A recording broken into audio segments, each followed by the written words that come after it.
It's going to be a 14-minute video. And this looks like it's dirty.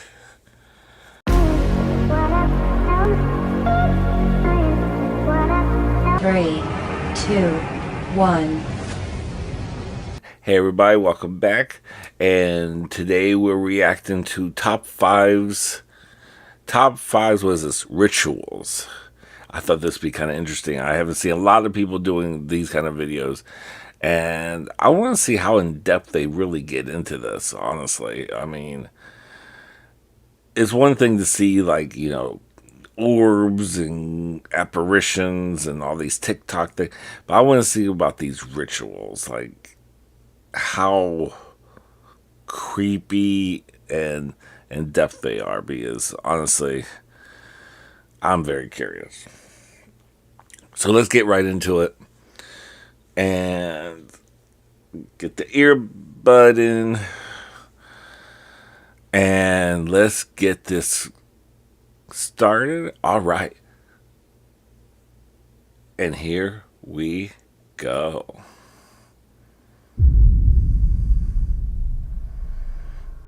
Rituals have been around for a long time. It all falls into the category of magic and sorcery, which dates back quite literally thousands of years. Now, because it's Halloween, I wanted to mix this video up a bit.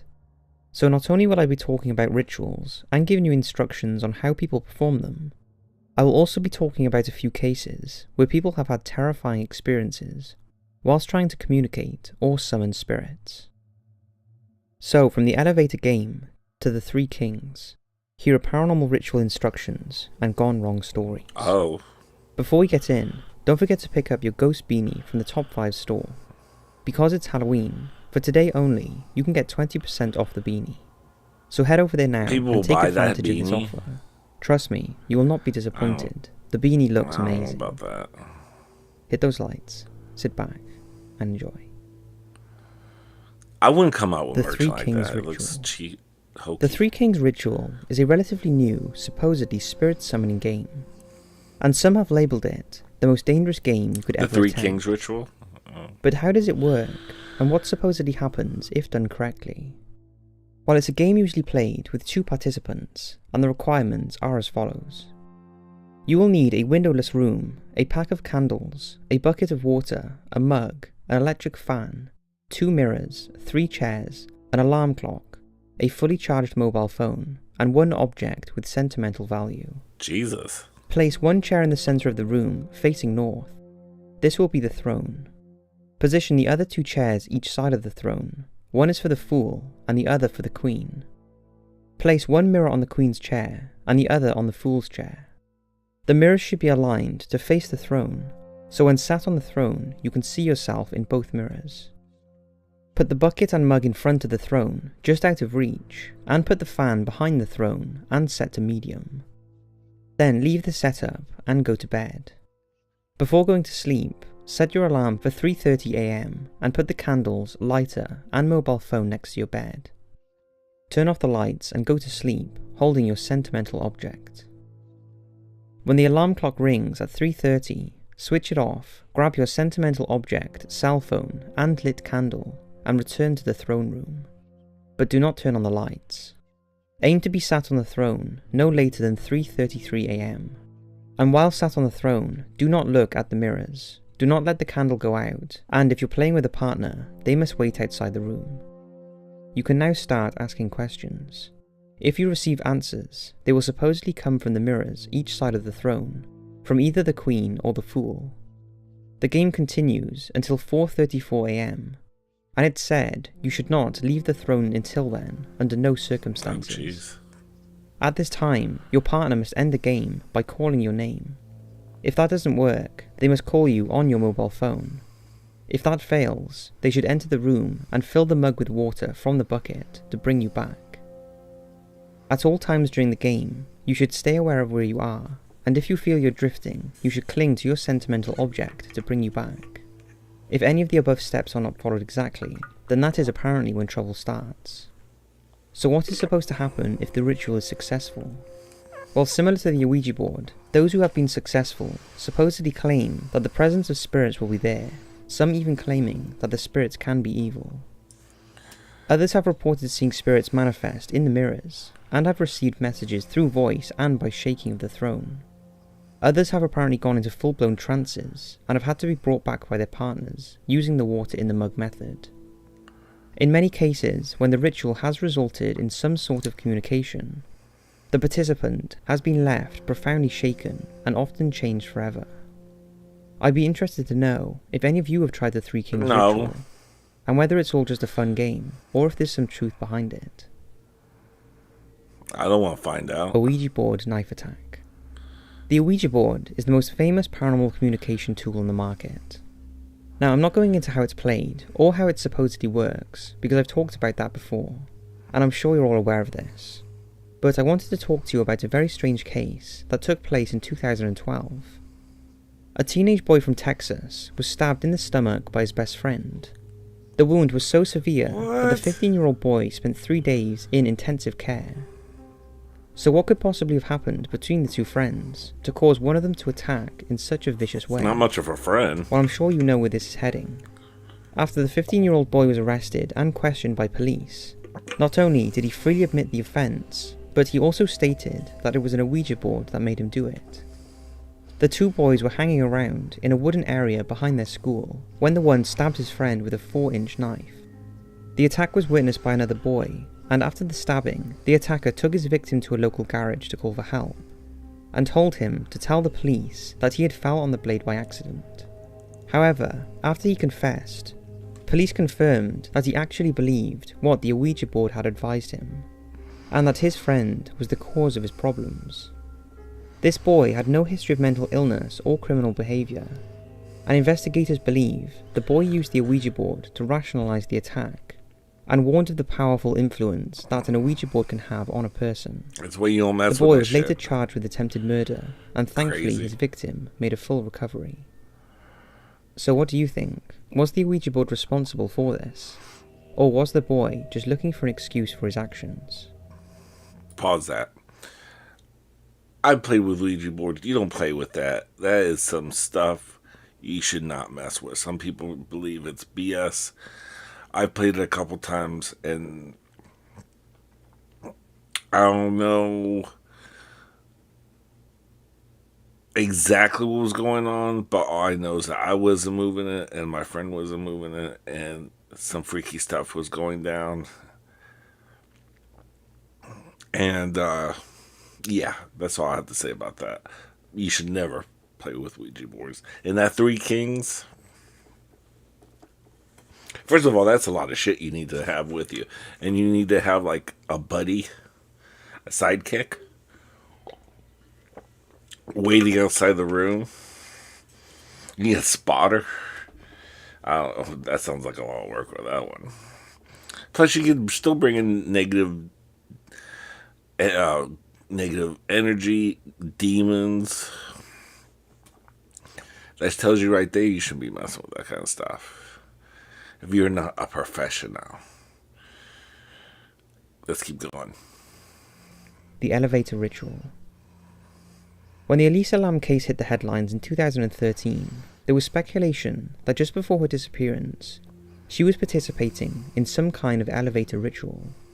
This prompted more and more people to try the bizarre ritual, often with scary consequences, one of which happened in 2016.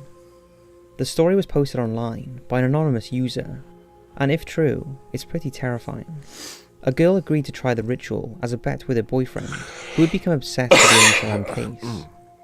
She wanted to prove to him that the elevator ritual was fake. After taking a few notes on the game, she identified a building in downtown Atlanta that she thought would be perfect to perform the ritual. If you aren't familiar with the rules or how it works, then we posted them over on the Top 5's website for you to take a look at. However, I'm not advising people do this, because even though many discredit it as nothing more than a silly game, others claim it worked.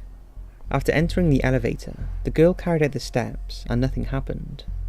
However, when performing the last step that takes you to the 5th floor, this is when things got strange. A woman, as written in the guide, did get in. The girl looked her in the face, thinking the whole thing was fake anyway, and didn't think too much of it. She then hit the button to end the game on the 1st floor. This is when the woman started to talk. She said there had been an accident on the 5th floor, and asked if the girl would go back there to help out. Remembering the warning about not engaging with a woman who's said to get in the elevator who gets in on the 5th floor, the girl was getting nervous and didn't respond. At this point, the little woman started to get angry and abusive, but worst yet, the lift was taking longer than normal, and the little woman then started to cry.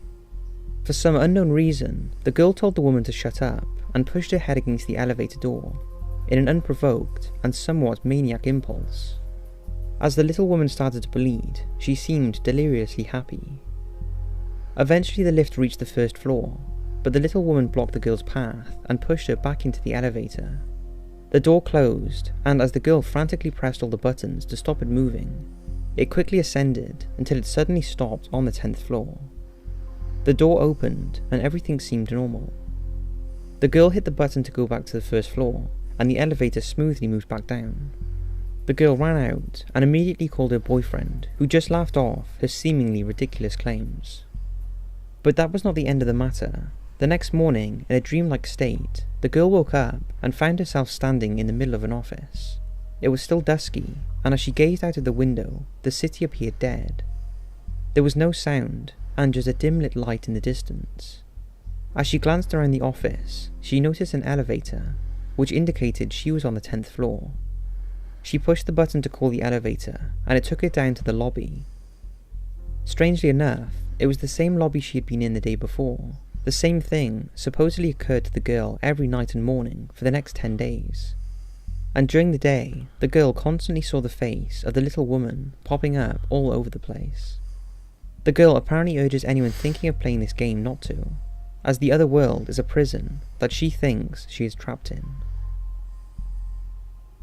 A Ouija board murder. On July the 21st, 1987, the bullet-ridden body of a Vietnamese immigrant named Van Dang was found in woods in the border of Florida. Oh, Florida. Carved into his That's where I'm chest at. was a large inverted cross, a satanic symbol. Shortly after the discovery, 25-year-old Anthony Allen Hall and 3 accomplices, Bunny Dixon 18, Daniel Bowen 23, and his girlfriend Alexander Rebecca Towney 18, were arrested and charged with his murder. It was established that Hall shot Dang 6 times with a .22 caliber pistol, Jesus. but he claimed at the time of the shooting he was under a satanic spell. Hall, who was of low intelligence, had been heavily influenced by the other 3, in particular Bunny Dixon, who was a firm believer in satanic worship. On the night of Dang's murder, Dixon and Towney posed as hitchhikers on an Orlando street, and when Dang stopped to give the 2 women a lift, Hall and Bowen hijacked his car at gunpoint. The 4 then planned to use Dang's car and money to fund a trip to Virginia. The group bound and gagged Dang and put him in the car's trunk, then drove to North Daytona Beach, where they stopped and shot him. Hall claimed that the idea came from the spirit of a dead 10-year-old named David, with whom Miss Dixon communicated with through an Ouija board, and that he took part in the slaying while under a spell that had been placed on him from a satanic ritual that Miss Dixon performed. He also claimed it was Dixon who carved the large inverted cross in Dang's chest with a butterfly knife, something she denied, before he and Bowen shot him several times in the head, neck and torso. Hall's pleas of Satanism and Ouija boards being responsible for his horrific actions was not accepted by the court, and Hall was sentenced to death by electric chair. Lucille Hamilton. 20-year-old Little Rock resident Lucille Hamilton was found dead inside the home of Hungan Hector Selva, a self-proclaimed voodoo priest. Lucille had been at the house for a cleansing ceremony known in voodoo circles as Lave Tet. An initial test on her indicated there were no harmful levels of alcohol or drugs in her system, and her cause of death was a mystery. Lucille, who was a transgender female, had worked hard through the summer to save the $1,500 charge for the ritual, and had saved enough to travel to South Jersey, where Selva practiced. It was the first time Lucille had travelled alone, and she was excited about the cleansing ceremony, that claims to improve the ability for possession, clears the mind, clarifies abilities for seeing, and substantially improves the life of the individual in all areas. The ceremony involves the head being washed several times with different herbs, and being blessed in order to remove negative and undesirable energy, and replaced with washings for strength, magic, wisdom and peace. After the ritual, a meal is prepared from sacrificed chickens, and the participants then sleep. The ritual started on Friday to run through to Monday, but on the Sunday morning, Salva went to wake Lucille up after the ceremony, but she was unresponsive. He called 911, but it was too late. Although her death was never considered suspicious and was ruled accidental with contributing factors of physical exhaustion, ambient room temperature, and an oxygen-depleted atmosphere, there are still many unanswered questions on how a healthy 20-year-old could lose her life after taking part in a voodoo ceremony. Many believe this highlights how powerful these rituals can be, and that they should only be carried out by certified voodoo priests, which Salva was not. What's your thoughts? Do you believe in voodoo and think this was the cause of her death, or do you think it's nothing more than a made-up fantasy? So that's 5 paranormal rituals and gone wrong stories. I hope you've enjoyed what we like to call the Creepy Marathon Month. Now it's back to the UFOs, aliens, and all other things. That was freaky. That is very freaky. Voodoo, sure. Yeah. I mean,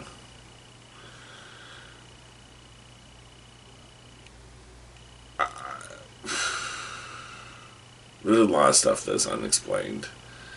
That science sometimes cannot answer. You know, different kind of powers, energy, life force, all that. You never know. You never know. But all I know is that those are very freaky. The elevator game, no. Go to a voodoo priest, which he was not even qualified for. He just sounded like he just liked to play voodoo priest. Unless it's like Marie Laveau, who's been dead now for probably a few generations. That's the only one I would probably go to. But the most famous voodoo queen, but you know, she's gone now. So that means, I guess, no, I would not go to any kind of voodoo priest or priestess in this day and era. But the Three Kings was freaky. That would probably freak me out. I could see something happening with that. I could see definitely with Ouija boards. The elevator game, like I said, that's a little sus.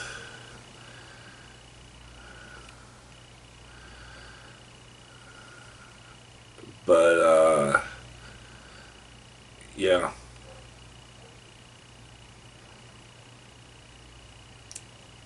I'm not too sure about the other ones, but those first two, boy, that's crazy. But anyway, I hope you enjoyed this video. Leave a comment below on which ritual freaked you out the most. Leave on some more comments if there's any other top 5 or Frosty Nightmare video. I think that's his name of his videos. That you want me to react to.